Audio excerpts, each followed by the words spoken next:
Magandang umaga mga kalakbay sa daan ng katotohanan. Welcome ka sa aking YouTube channel na ang daan ng katotohanan.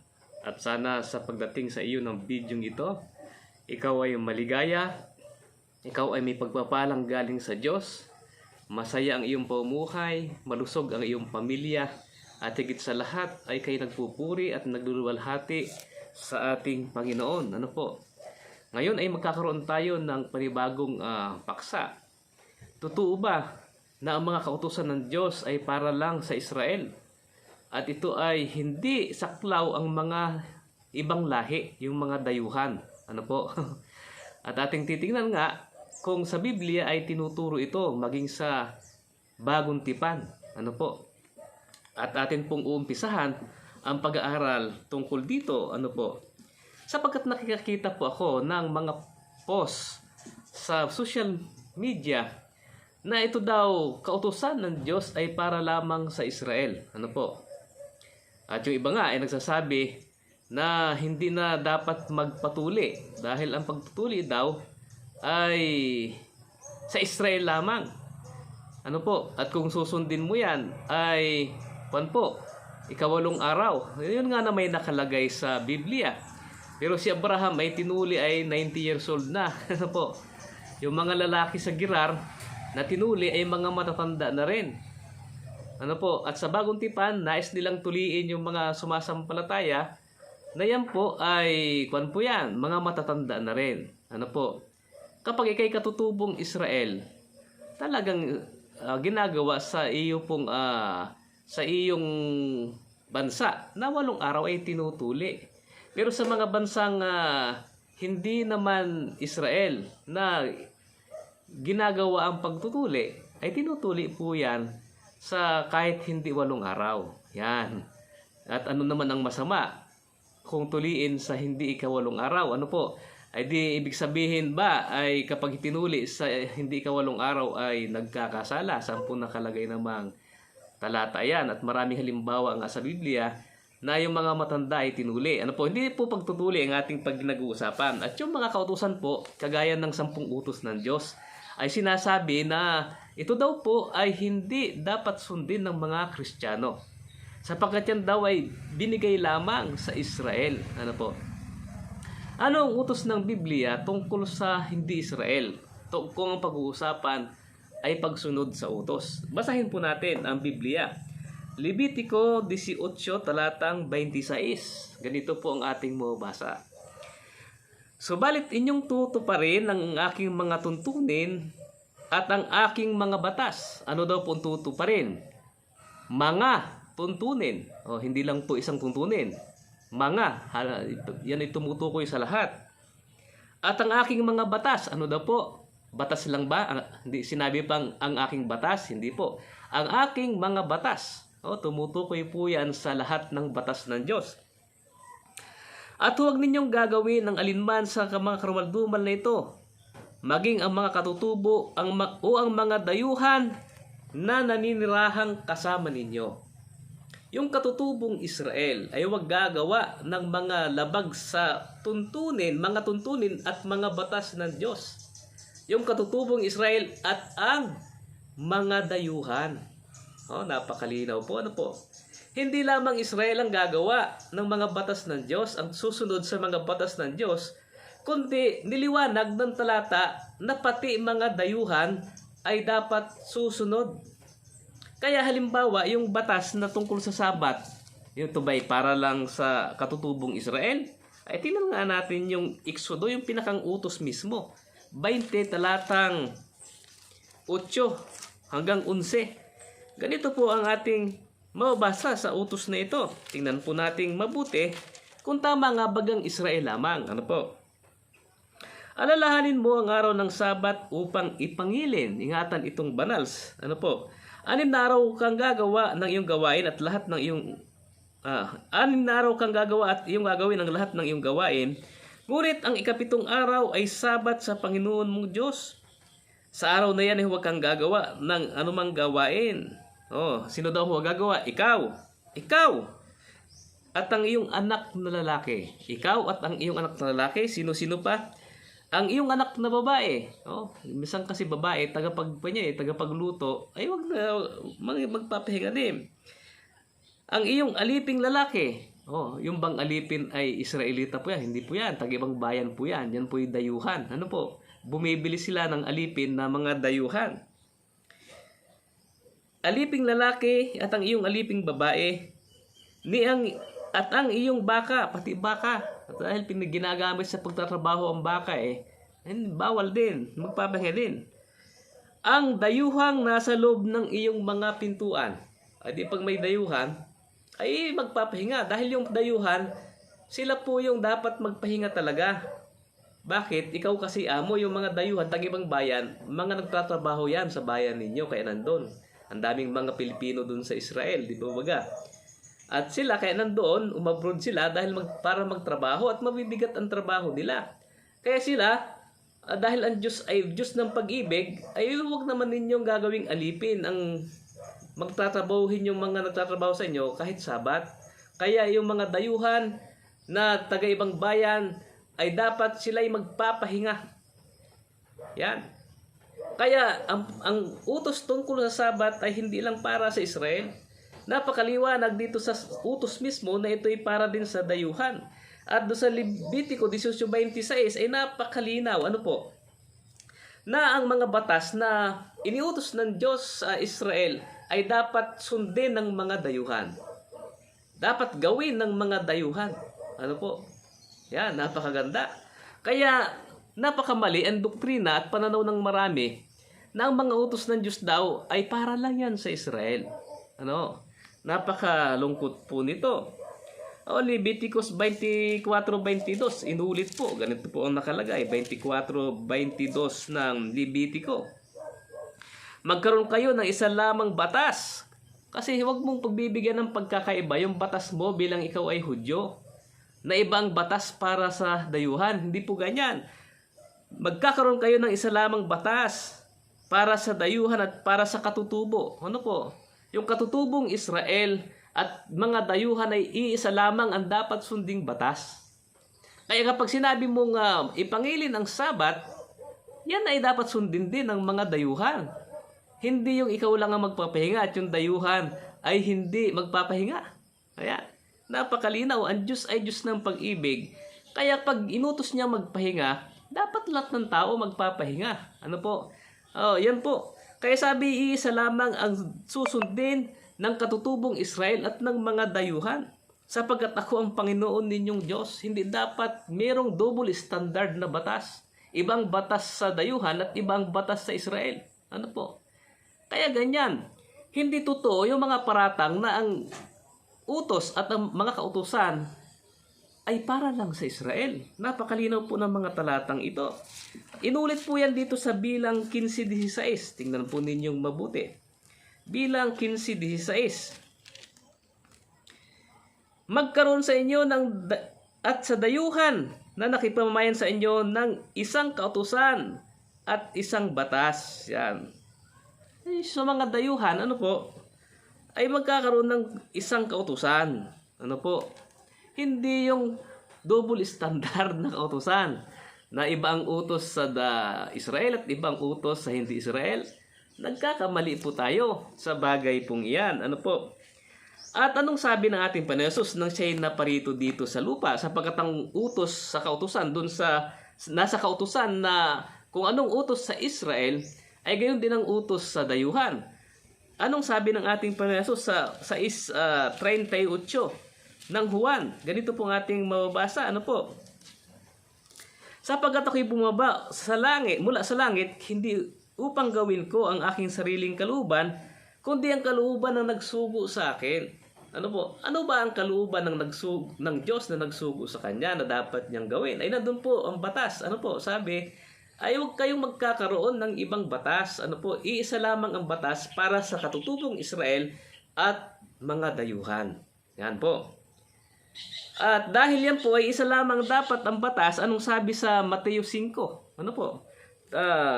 17 hanggang 20. Ganito po naman ating mababasa. Inalis ba ni Kristo yung utos na yon na magkakaroon ng isang batas sa katutubong Israel at sa dayuhan na iisa lang ang kanilang dapat sundin na utos? Oh, ano po sabi sa Mateo 5:17 hanggang 20? Ganito po ang ating mababasa. Huwag ninyong isiping pumarito ako upang sirain ang kautusan o ang mga propeta. Pumarito ako hindi upang sirain kundi upang tuparin ang mga ito. Oh, tutuparin. Ano po? Sapagkat katotohanan ng sinasabi ko sa inyo hanggang sa mawala ang langit at ang lupa, isang tuldok o isang kudit ay hindi mawala sa kautusan hanggang sa matupad ang lahat ng mga bagay. Kahit sino mang sumuway sa mga ito, sa pinakamaliit na mga utos na ito at magturo ng gayon sa mga tao, ay tatawaging kalitlitan sa kaharian ng langit. Ngunit ang sino mang tumupad at magturo ng mga ito ay tatawaging dakila sa kaharian ng langit. Ano po, napakalinaw.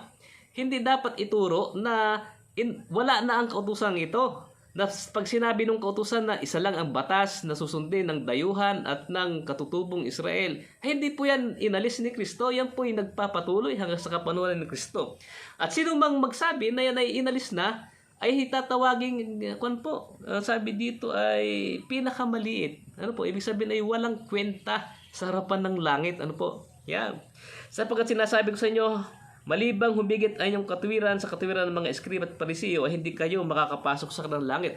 Kung ang katuwiran mo ay kagaya ng katuwiran ng mga eskriba at parisiyo, na ano po, na iba dapat ang hintil sa Israel at tinatawag nilang ang hintil ay marumi na hindi dapat makasunod sa kanilang batas. Ano po? Ayan po ay pag ganyan ang katuwiran mo, katuwiran niya ng parisiyo at dahil siya ay katuwiran ng Pariseyo, hindi ka papasok sa kaharian ng langit kapag yan ang susundin mo. Oh, napakahirap po niyan. Ano? Kaya nga, bilang katuparan ng utos na ito ng Diyos na isa lamang ang batas na susundin ng katutubong Israel at ng mga dayuhan, ito bang pagsunod sa Sabat, halimbawa, ay tinupad ng mga hindi Israel, ng mga hintil? Bilang pagsunod sa kautusan, tingnan po natin ang tala ng Biblia. Kung ito nga po ba ay nagagawa ng hindi Israel na kanilang sundin ang kautusan ng Diyos sapagkat si Kristo pala hindi na parito upang tanggalin ito. Ano po sabi dito sa Gawa, Kapitulo 15, talatang 19 hanggang 21. Ganito po ating mabasa.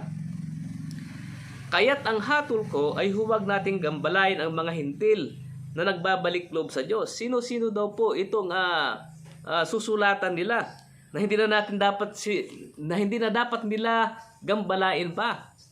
Ang sabi po dito, ang mga hintil na nagbabalik loob sa Diyos. Ito po bang hintil ay Israel? Di maliwanag po, hindi po Israel yan. Ano po? Ay anong gagawin nila sa mga hintil na nagbabalik loob sa Diyos na napapasama sa kanilang iglesia? Sa halip ay sumulat tayo sa kanila na sila'y lumayo sa mga bagay na pinarumi, sa Diyos-Diyusan at pakikiapid at sa anumang bagay na binigti sa dugo. Sumulat na lamang tayo sa kanila ng ilang bagay. Huwag na nating pakadagdagan pa, pakagambalain pa sila. Anong isusulat natin? Ang sabi po dito ay lumayo sa mga bagay na pinarumi, sa Diyos-Diyusan, pakikiapid at anumang bagay na binigtit dugo. Ang sabi, hindi naman nakalagay diyan na sinulat na ipangili ng Sabat at huwag kumain ng baboy. Ba't ninyo itinuturo yan? Ay bakit nga ba ganun lang ang sinabi na inilagay sa sulat? 21. Ito po ang dahilan kung bakit yun lamang ang sinulat ng mga apostol sa mga hintil na napabilang sa iglesia ng Diyos. Ano po ang sabi? 21. Sapagkat mula sa mga unang sarinlahi, si Moises ay mayroon sa bawat lungsod na nangangaral tungkol sa kanya dahil binabasa siya ng malakas tuwing Sabat sa mga sinagoga. Huwag na nating sulatan pa sila ng marami. Ang sulat na lang natin, na idiin natin, umiwas sa pinarumi ng Diyos-Diyusan, pakikiapid, binigti at dugo. Bakit yun lang isusulat nila? Ay sapagkat mula pa nung unang panahon ay si Moises ay ipinapangaral sa bawat sinagoga tuwing Sabat. Napapakinggan nila ang aral ng Diyos sa mga sinagoga tuwing Sabat. Kaya wag na tayong sumulat pa ng marami. Yan. Alam na rin ng mga hintil yan na dapat ipangilin ng Sabat sapagkat napapakinggan nila yan sa mga sinagoga tuwing Sabat sapagkat si Moises, yung 5 aklat ni Moises ay binabasa sa sinagoga tuwing Sabat. Ano po? Ang ibig sabihin ng pagsamba ng mga hintil ay tuwing Sabat. Kaya hindi na sila sinulatan pa ng maraming mga tagubilin sapagkat yung mga aral naman ay nababasa at napapakinggan nila ng malakas tuwing Sabat pag ito'y binabasa sa mga sinagoga. Napakalinaw po yan, no? Ay sabihin ay hindi man aklat ni Moises, hindi man mga aral ni Moises ang tinuturo sa kanila, kundi iba. Kaibigan, nung panahon na sinulat itong mga gawa, wala pa pong bagong tipan sapagkat sinusulat pa lamang ito. Kaya ang ginagamit po nila ay lumang tipan. Ano po? Basahin po natin kung anong aral ang pinapatanggap ng mga nangangaral para tanggapin ng mga hintil. Ano po? Basahin natin sa Biblia kung anong mga aral ito. Ito po ay mga aral na galing sa bagong tipan. Basahin po natin. Dito mismo sa Aklat ng Gawa, Kapitulo 7, talatang 38. Ganito po ang nakalagay. Ano po? Ito yaong naroon sa kapulungan sa ilang, nakasama ang anghel na nagsalita sa kanya sa bundok ng Sinai. At kasama ang ating mga ninuno, tumanggap siya ng mga buhay na aral upang ibigay sa atin. Nang tumanggap si Moises ng mga aral, yung iglesia dun sa ilang na pinamumunuan ni Moises ay tumanggap ng aral sa bundok ng Sinai. Ito daw po ay ano daw po ito? Mga buhay na aral. Ano po? Mga totoong aral. Ano po? Na ito po ba'y para lang sa kanila? Tumanggap siya ng mga buhay na aral upang ibigay sa atin. Yung mga aral na yun ay ibinigay para sa atin ngayon. Yun, napakalinaw, ano? Kaya dapat hindi natin sasabihin na ang kautusan ay para lamang sa Israel. Mula sa umpisa ng ating talatay, napakalinaw na pati mga dayuhan ay dapat sumunod sa kautusang ito. Ano po?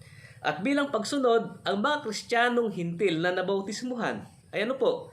Sinusunod po ito ang katibayan nga sa ating binasa sa 15:19 hanggang 21 ng Gawa. Tuwing Sabat sila ay nasa sinagoga at napapakinggan ang salita ng Diyos. At dito pa sa Gawa, Kapitulo 13, ano po? Mga hintil po ito. Talatang 42, ganito pong ating mabasa, patuloy. At mag-alis nila Pablo at Bernabe, nakiusap ang mga tao na ang mga bagay nito ay muling sabihin sa kanila sa susunod na Sabat, sapagkat regular ang pagsamba nila tuwing Sabat. Dumating si Pablo ng Sabat na yon, dito ulit kayo simba sa sunod na Sabat at sabihin ninyo yung mga salitang yan. Nang matapos ang pulong sa sinuga, marami sa mga Hudyo na masisipag sa kabandalan at maging Hudyo na sumusunod kina Pablo. Ayan. Masisipag na sa kabandalan na naging Hudyo. Ibig sabihin ay hindi sila dating Hudyo. Ano po? Yan, linawin natin na to.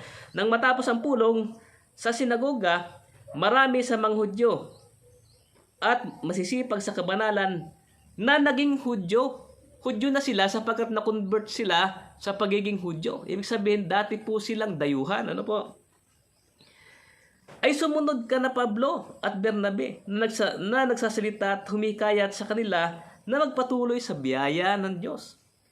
Nang susunod na Sabat ay natipo ng halos buong lungsod upang pakinggan ang salita ng Diyos. Nung sumunod na Sabat na, ay natipo na ang halos buong lungsod. Ano po? Upang makinig sa pangangaral ni Pablo. Subalit nang makita ng mga Hudyo na napakaraming tao, napuno sila ng inggit, nanlapastangan at sinalungat ang mga bagay na sinabi ni Pablo. At nagsalita ng buong katapangan sina Pablo at Bernabe na nagsasabi, kinakailangang ipahayag muna sa ang salita ng Diyos sa inyo. Yamang inyong tinatakwil ito at hinahatulan ninyong hindi kayo karapat-dapat sa buhay na walang hanggan. Kami ngayon ay babaling sa mga hintil. Sapagkat ganito ang pinag-utos sa amin ng Panginoon, inilagay kitang isang ilaw sa mga hintil upang magdala ng kaligtasan hanggang sa dulo ng daigdig. Nang marinig ito ng mga hintil, dahil may nagtitipon kasama sa pagtitipon sa simbahan yung hintil, ano po? Ano po sabi dito?